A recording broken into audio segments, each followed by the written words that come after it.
Hello, Proxy Table Gaming, PTG, Hyper G, and Lucky-Sixes. We In are the house. rolling in the house down the tracks of ETC Momentum. Absolutely. He's just opened a can to give it a bit of extra ting. Yeah. Today is sponsored by 7 Up. Yeah, we never heard back from Dr. Pepper, did we? No, we didn't. So Oh. other ups are available, I should say. That's an old one. Yeah, we haven't done that in a while. But yeah, so here we go. I'm ready. Well, Awesome. you spoiled us last time because you did eight battles in one, or was it 7? Yes.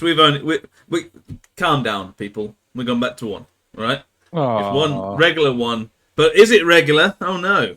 Well, I mean, she says otherwise. Well, So, both of them, actually. I will caveat this battle report, and this is the craziest battle report I had at ETC. The craziest battle, I should say. I'm not sure about that. I can't guarantee this can be the craziest battle report. But battle it was, and Okay. this is the one. So when you're sort of like we're saying about all the other battles where you're like trying to hide your emotions, going not bluffing and a bit of table talk or whatever. Yeah. None of that happened here.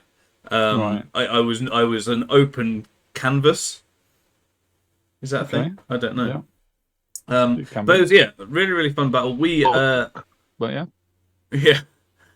we were up against Argentina, and I was up against Demons, and I hadn't played Demons for a little while actually. We don't tend to play them too much. I know 2 years of divination. I know. Well, but so that was really interesting. Anyway, and we all know my list. Here's my list. Check it out, bros and hoes. And this was and toes and glues. Oh, no. Anyway, losing it. Yeah. Demon Legions. So this was his list, and it was by far the smallest list at the ETC. Yeah. There's only worth 500 points and 2 demons. There's only 4 models in the whole thing, as you can see from the list. However, one of them is a Scourge. So it was one of them. I was like, you know what? I've got a lot of sniping stuff, but if anything really gets in, I'm kind of toast. So even vampires, they can bring it back. I'm not sure I can bring it back quick enough, but we'll see. We'll see. So like lots of with the Threshing Engine, Brazen Beast, things that just like impact you big time. Go mental on you. Succubi can really hurt my ghouls and the infantry. Yeah. And then they've got the Scourge and the Miser. Miser's an interesting one. You don't see a lot of them going around. I haven't played against one of them either, so that was interesting to see. And a lot of points as well. So anything that comes in more than a Scourge is a lot of points. Absolutely. I always say with the Demons it's a little bit like KOE. 5-up Aegis on so much stuff can just swing so like both ways. He could not roll a single Aegis in the first half of the battle, and I'd be 20 in him, or he rolls every single one of them, and we have a problem. Yeah. So refuse flank, hold the center. So hold the center was interesting for both of us because he's actually. Well, that suits him really, right? Because he's just hone in on a certain place. Yeah. Although I have big bricks as well, so I mean, a lot of it comes down to first turn.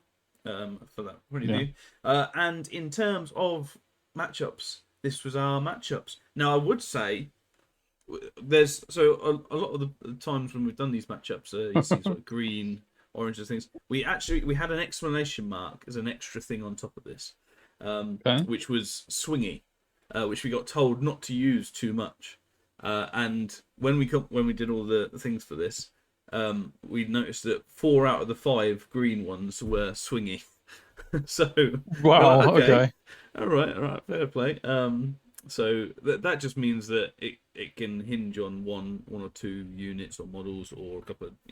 It's like a disclaimer, really, isn't it? I think I'm going to win, but if I don't, you can't blame me. And don't mock me for it. Exactly. My exclamation mark, as most people had, was the Scourge. Really. Yeah. If it gets in turn 1 and just starts killing everything, then you're done. Yeah, that's it. So, I either kill him from range or I don't kill him from range. He kills me. So that's my thought process, and this is our thing. So as you can see, coming out on top, baby. I mean, there seems to be quite a running theme going. Yeah. I don't mean this to reflect on the people involved, but there tends to be a green going down to yellow, poor Darren at the end. Yeah. And like you say, that might be because Darren had quite a lot of bad matchups because the Rats aren't in a great position right now. Yeah. But that seems to be a running theme of the colour spectrum that we go for at the start of battle. Absolutely, and I don't know whether it's so. That's a podcast in itself. I think, like a little video to talk about the matchup scenarios and things. It can be multiple things. It can be us players getting it wrong. It can be players getting talked into matchups that they don't. Or getting it right and just having a really good list that matches well. Yeah, exactly. So loads of reasons for that. But generally speaking, the matchup process, we've got the greens, it's on the paper, the greens are there, and we've got them. So we've been paired into them for the most part. Round 2? No, round 1. Round 1 didn't go that way. But we don't talk about round 1. Well, no, but actually, whether we get the results is one thing. It's whether we get the pairings, I see. I misunderstood what you meant. Yeah. Because most of the time we've been getting wins, if not small wins, big wins, whatever, but haven't been delivering on them. So can we deliver? I'm with you now. On this one? I'm with you now. Yeah. Okay. Yes. So here we are, and here is our deployment and stuff. This is actually after his first turn. He again, I got excited, and he went first. So he won the roll for first. I think I got sides. Considering he's only got like 7 drops, it doesn't look that small when you actually put it down on a table. No, it doesn't, does it? That's what I was thinking as well. I was like, but however, there is no chaff, so there's no. I should beat on so I should be able to get into some of these on my own terms. Is what I'm thinking anyway. So I put out like this. He's got his Titan Slayer, Myrmidons, the Miser. Are they Hoarders? I think they were Hoarders. Then the Succubi, Scourge, and then the Brazen Beasts. I sort of follow up with Spirit Hosts, Gas, and Bats on this side. With the extra March range, I have a bit of wiggle room over here. And I'm thinking if I can get the Titan Slayer Chariot, because it's only strength 4. Lots of impact hits, but only strength 4. So it's AP like loads though, isn't it? Which won't bother you at all. But that's exactly the last point, right? So gas wise, I'm all right. The Myrmidons I'm not overly keen to go 1-on-1 with, but the Titan Slayer and the Hoarders strength 4. So let's go with that. Let's see if we can do that. Yeah. Obviously, all magical attacks as well. So Wraiths and Spirit Hosts are less useful. Yeah, they can't just be chaff and just be doing that. But it is what it is. So I've got that over there. I've got my skeleton brick in the middle. Ghouls, then dogs, and I'll move us so that you can see then the vampire knights on the hill with the gas wraiths behind them and the other dogs. Basically, 2 dogs going to chaff the brazen beast if I can, so they don't charge, and or charge the scourge because one of them does have a champion.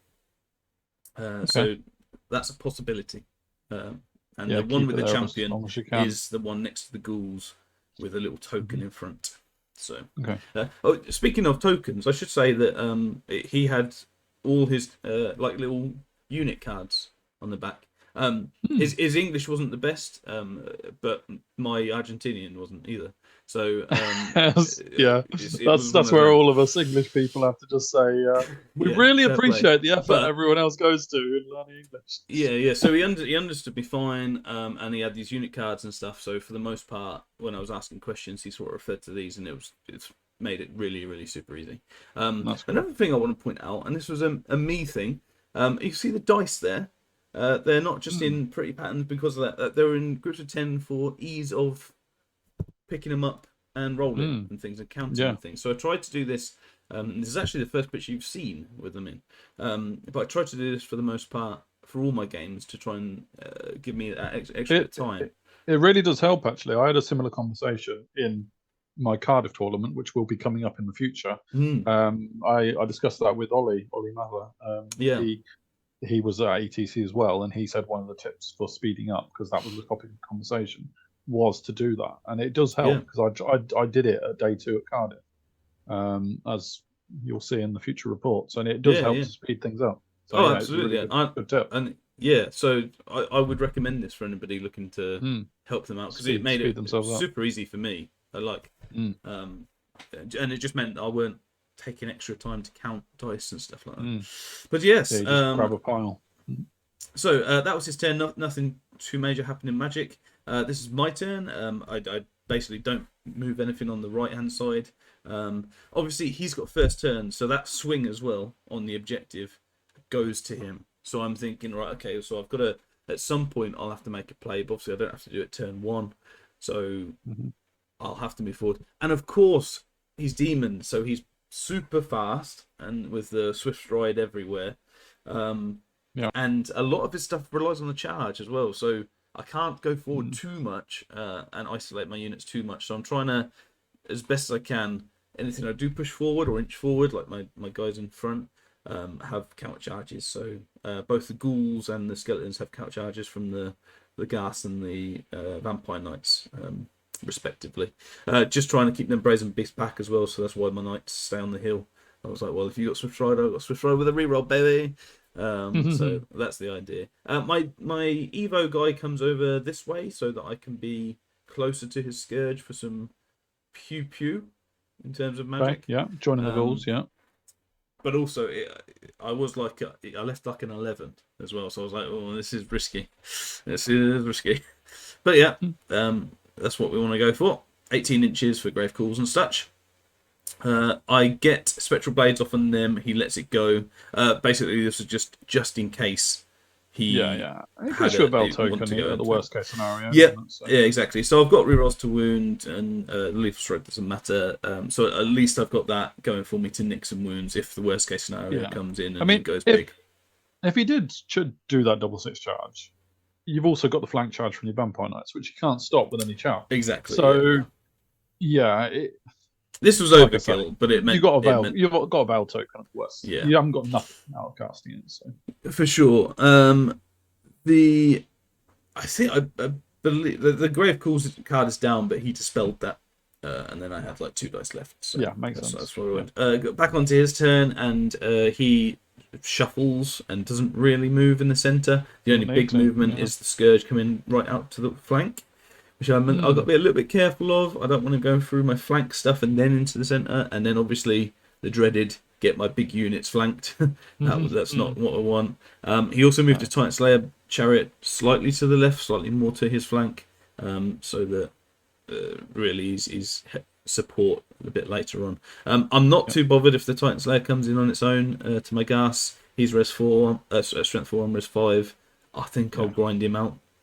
Honestly, and once the impact hits are done, I'm golden, really. So I'm just sort of that's how he looks. He does a few wounds to my spirit hosts and to my ghasts.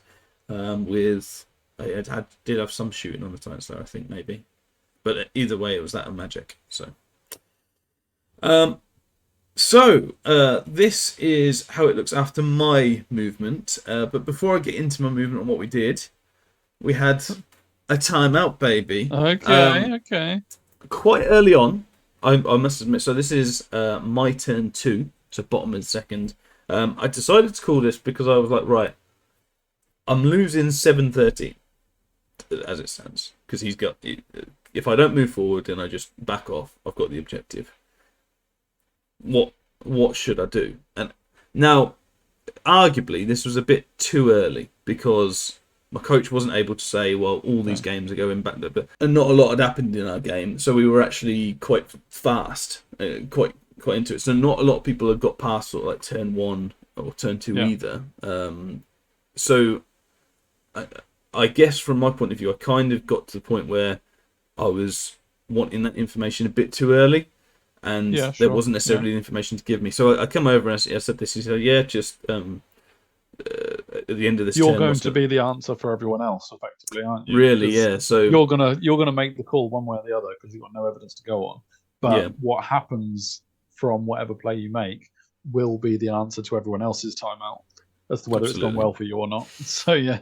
Yeah, so it's a weird one. So I guess I was I sort of reflected on this after the battle. I was like, yeah, no, I perhaps went a bit early with it, wanting to know stuff that wasn't. Just wasted time yet. For a half hour, you know. Yeah. So, but anyway, so as it happened, I said, look, I can just sit back and try and get magic off and do that and lose the objective, or I can make a play. And he was like, you know what? At this stage, you can't make a play. So okay, that was the way that was going, was it? Keep him back. That was the go-to word. Yeah, keep the Scourge and the Miser back, and don't commit too much. Don't make any mistakes. So I was like, yeah, you know, that's pretty sound for this. And then later on, because you can ask, how's everything going? That is something. Okay. But I was wanting to say, look, this is. At this point, you wanted push. to justify where you were.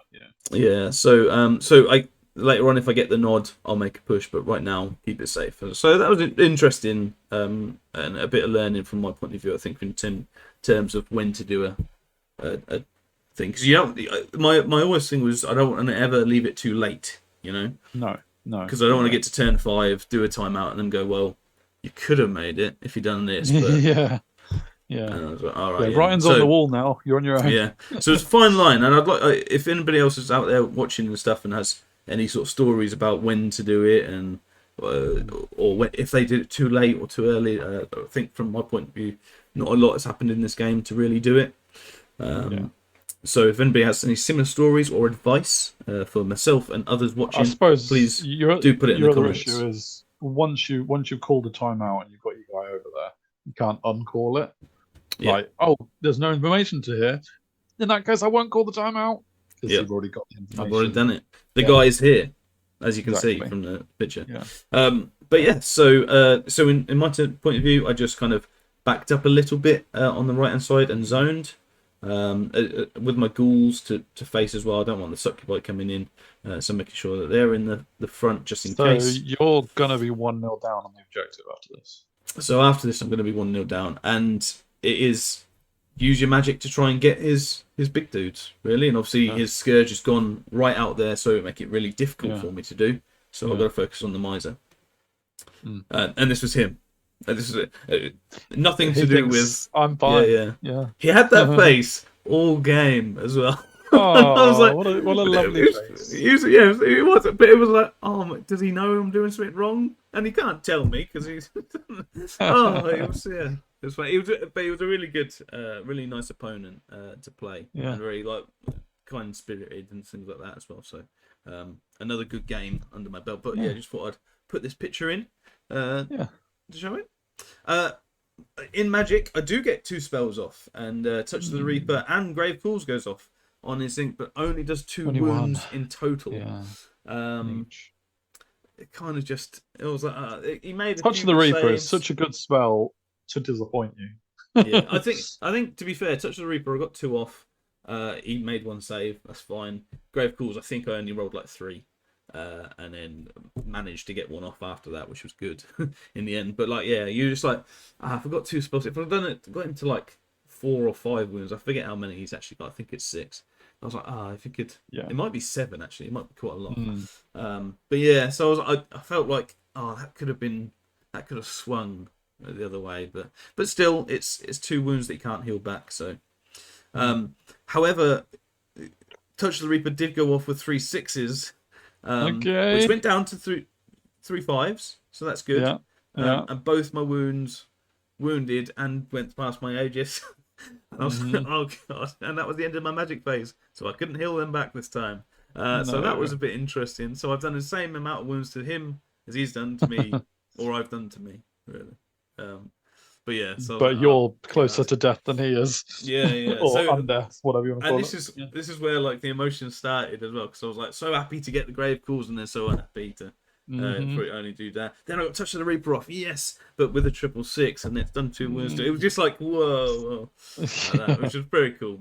He charges in, which is fair enough. Obviously, all magical attacks, so don't expect them to stick around. And with that, he moves his Sugalug Miser all the way back, so again a bit scared off. This the Scourge comes back in, so it's like, okay, get onto him. So it was good play because it made it hard for me to, with his zoning ability, really, how quick he is, made it hard for me to focus fire on one of them. Yeah, it takes a lot to shift your units round, whereas he's just going.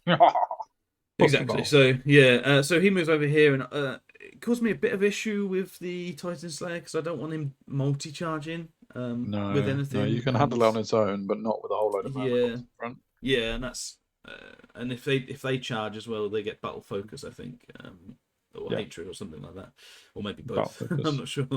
They can have hatred if they have a manifestation, but they definitely get battle focus on the charge anyway. Yep. But yeah, he's content just to stay in the middle. He's 1-0 up at the minute, soon to make it 2, he thinks. So yeah, let's go for that. In my turn, not a lot happens in Magic either. He does kill the spirit phantom hosts, and then just reforms to be like this. I use my other chaff and sort of move up, or just swivel really. But I'm slowly running out of chaff, and so my have to come over. And I kind of at this point realise how much I've deployed badly with that impassable being there. Sure. I kind of didn't think it would be too much of an issue, and then after using my you started bleeding units. And I was like, you know what, I did have chaff, and now he's just got him. So yeah, they've kind of gone without much use for them, haven't they? Yeah, because even now you're not really getting much benefit from it. I move on to Magic, and I get another touch of the Reaper off, and I get three hits, and all 3 roll 1s, and I'm like, oh, wow. God. And this is what I mean. Again, like another crazy thing, because I think I diced him on this one actually as well to get it off. So I was like, oh, this is amazing. Yeah, got less dice. Great, that's fantastic. 3, the Scourges go. Oh, it was like, oh man. But it is what it is. But because I do dice him, it means I have loads of dice left. I get 2 arises off on the ghasts, and I get my 2 wounds back on my the wounds as well on my general. So at least I'm back to square one.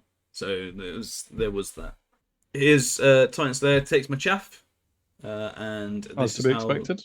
Yeah, this is how the board looks. Again, it's just shuffling around. He's moving forward now with his hoarders because he thinks he can triple do me in the next turn, which isn't beyond the realms of possibilities, to be honest. And I'm kind of thinking, this is like I've got no support really, because if I move up my units, that Succubi unit can go into the flank of one of my, and it's just Yeah, I never really like to be the negative Nelly, but I don't like where this is at the minute. My win, my 12 to 15 win is certainly looking a bit ominous, isn't it? So I make a call. Right, so we're going to go back to this. I declare a charge on his hoarders after I'm in an hour in for a good 10 minutes. Okay. That's a long charge, isn't it? You only moved 6, right?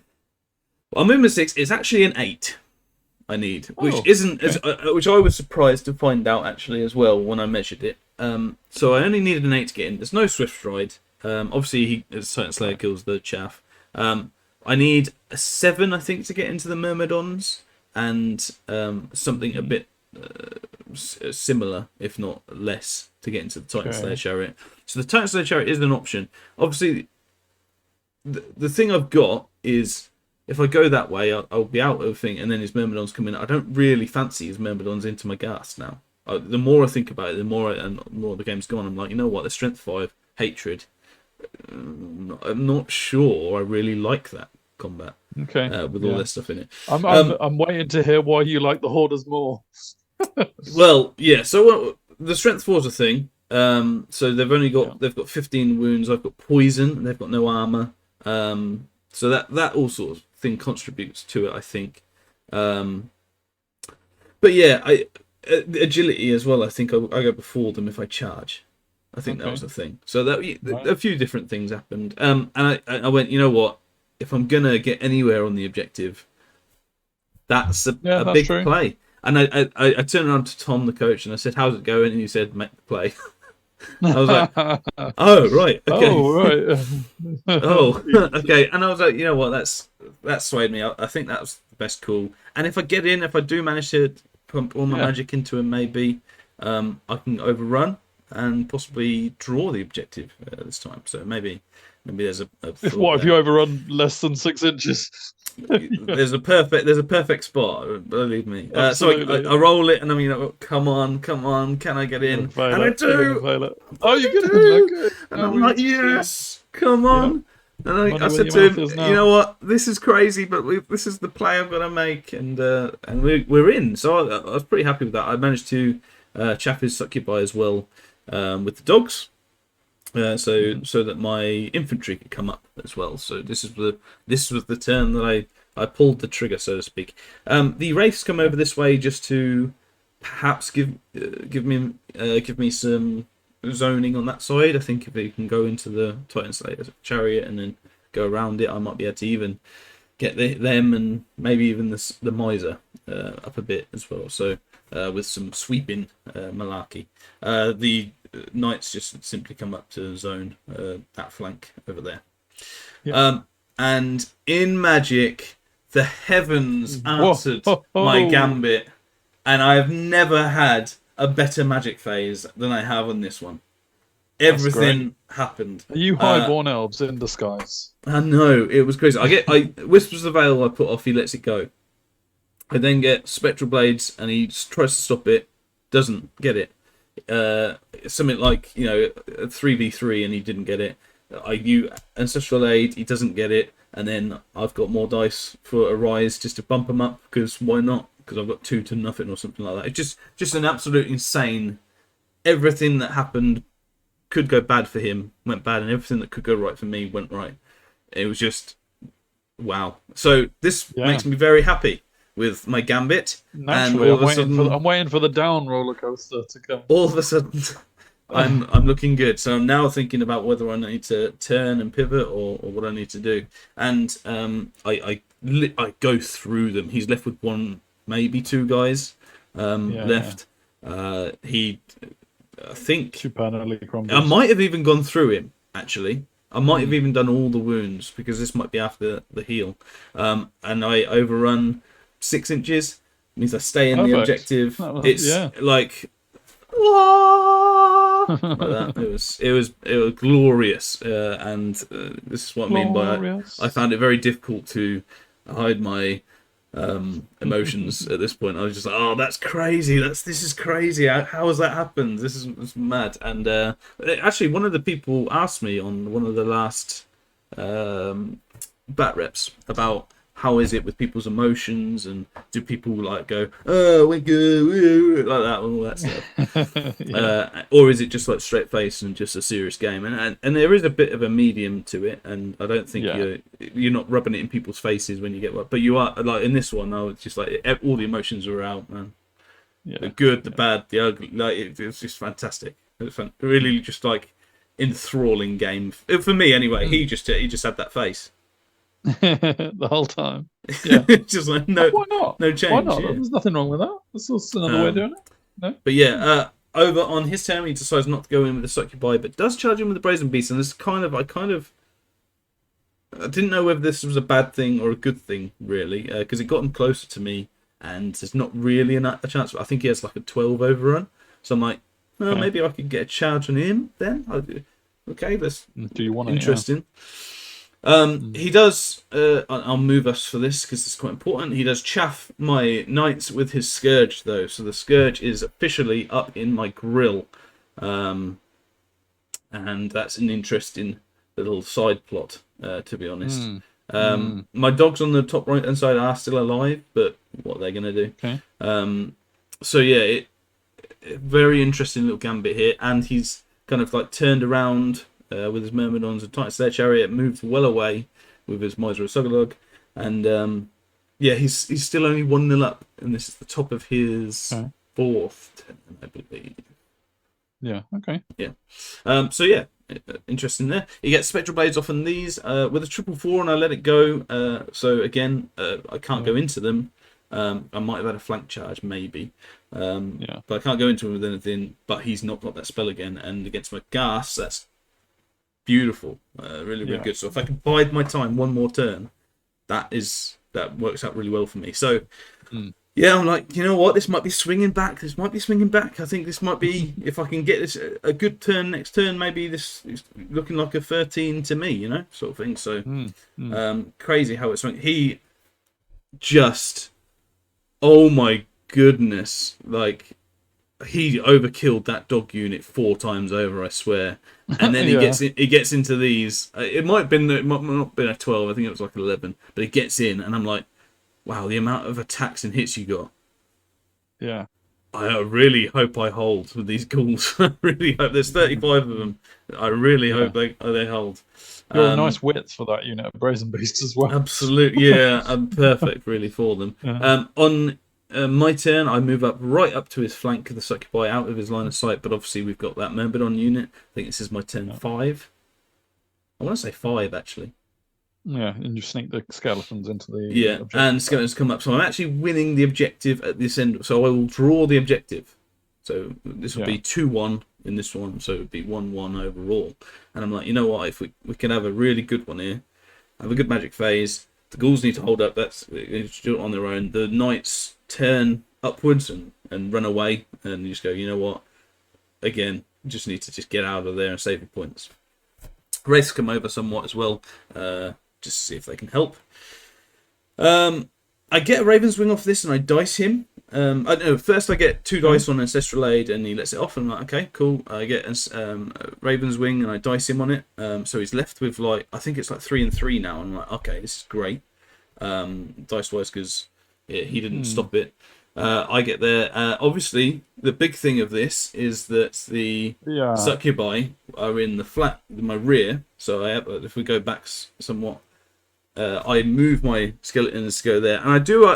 I wonder where to go really, because I don't want to stay near the Brazen Beast because they'll screw me up. So I need to go stop the Myrmidons from getting into the objective. And I was like, right, well, now that he's let it, because obviously the dice happen before I make my decision where I want to put them. So I'm like, well, now it's 3v3 and I've got +1. There's a big chance that I'll get Dance Macabre off on the gas, so that I can chaff him as well from going into my rear. This might be the best thing in the world. So I do it. I put him there, but then my 3 dice Dance Macabre rolls triple 1s again, and then I'm going, that was a terrible mistake. I got so excited. I think I just made the biggest blunder in my whole Ninth Age career. Succubi will remind people their abilities. If they are the same height, i.e. skeletons, they get +1 to hit, +1 to wound. And now, they're also pretty lethal at killing low. They've got about 4 attacks each. Something, obviously, I've got parry, but not to the rear or the side. Yeah, like it's just once this happens, I'm like, oh, and I'm like, well, you know what? I've still got a raised dead. I can still do a raised dead. I'd rather do this because I had dice on it, but I'll still raise dead. He's only got 3 dice, and he dispels it. And then I go, oh no. And also, your skeletons are only barely in the objective, so they're going to be the end of my pushed turn, out of the objective. The end of my turn, it is 1-0, 2-1, and so it's creates it 1-1 objective. 1-1, But you're going to be very dead with your whole unit. I think it might be 2-1 actually. Again, I'm saying this because this is end of turn 5. He's only got 1 more turn left. So my thought was to move it there so that we drew the objective. Actually, now I'm thinking, I think he was 2-1 up. Oh, really? Yeah. Because he had the first 2 turns where he didn't move, and I didn't get into the objective. Turns 2 and 3. Yeah. Did you not charge until turn 4? Yes. Yeah, I'm pretty sure I charged at turn 4, because I had first turn of magic doing nothing. That would have drawn it in turn 4 then. So... so he won turns 2 and 3. You drew it turns 4, and now you've won it in your turn 5. So this brings up 2-1. So I had a play to win it, if both. And now I think, well, I mean, Succubine in the rear. Wow, wow, wow. And guess what? what? A double one charge. A triple one charge. He charges into the rear, because what else is he going to do? One thing I should say is those Brazen Beasts really did a number on the ghouls and went through them in one round. No joke, I underestimated them big time. I thought Rd4, he's only strength 5. I thought, you know what, don't worry too much about it. But no, never, to those people out there, never let that combat happen ever in any regard. It was horrible. They're pretty good. They're pretty good. Which now means he's free to pivot. Your Vampire Knights are just... And he can see my... Right, so that's another rear charge on his turn. And also, me bringing up the Wraiths was a great idea in theory, but it gives him a nice easy Titan Slayer chariot to the side. And I just go, how is this crumbled this much? Did you tag out and let someone else play for a turn? I said time out, and they said no. You tagged out. Did you just go and get the catering stuff? Yeah, I don't know. It was, the craziest turn. And I think what happened, because the turn before was so good for me in terms of the gas, I got a little bit excited. You're in happy mode. I've got so many options. I can save these points, get these points to stop this, blah, blah, blah. And so much was going through my head.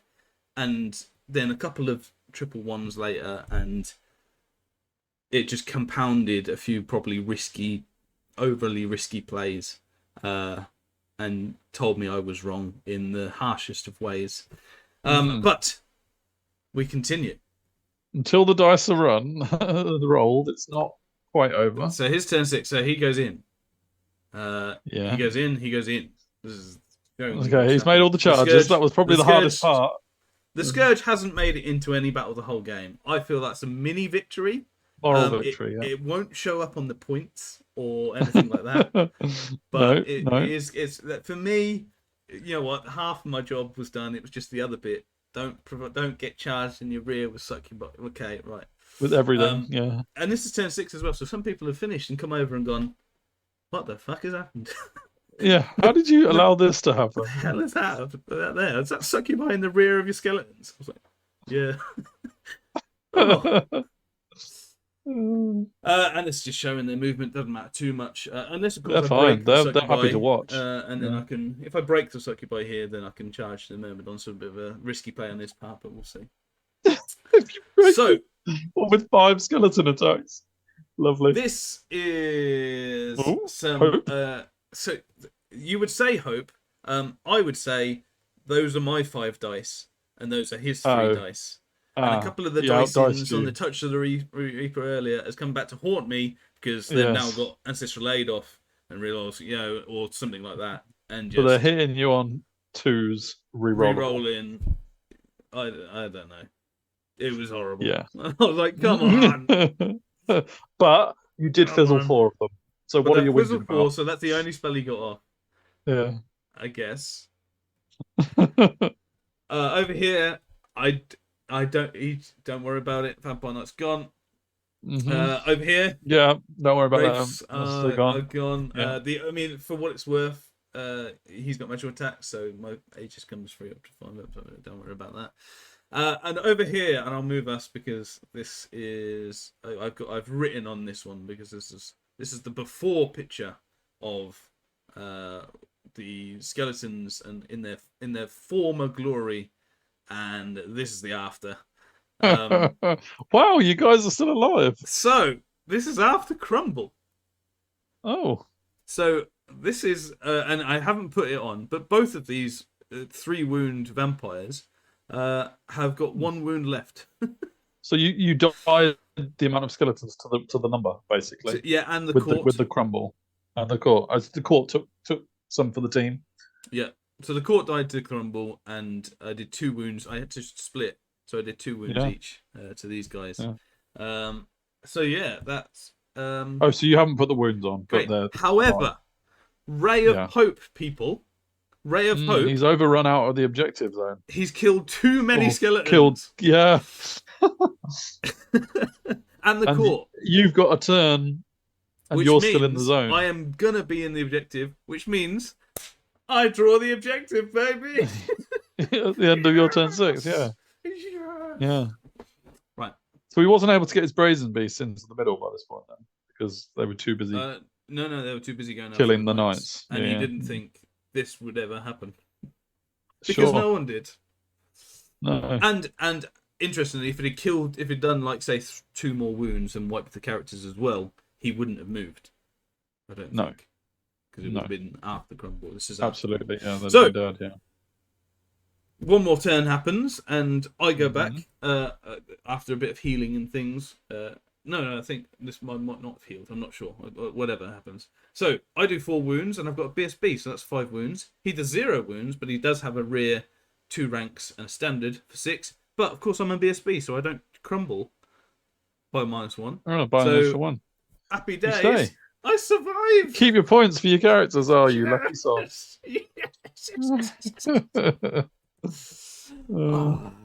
And that reaction wasn't too. So all you lost out of that was a court and a unit of skeletons. Yes. How ridiculously, and I drew the objective because of it. Yeah. So that's a net win. Was it the best play I've ever done in any? Was it the biggest gamble? Literally to the wound. Literally 1 more wound, and you lose a whole lot more points. Exactly. It was precise. Now the knights in the race we won't talk about, but this. No. Yeah. Brilliant. So yeah.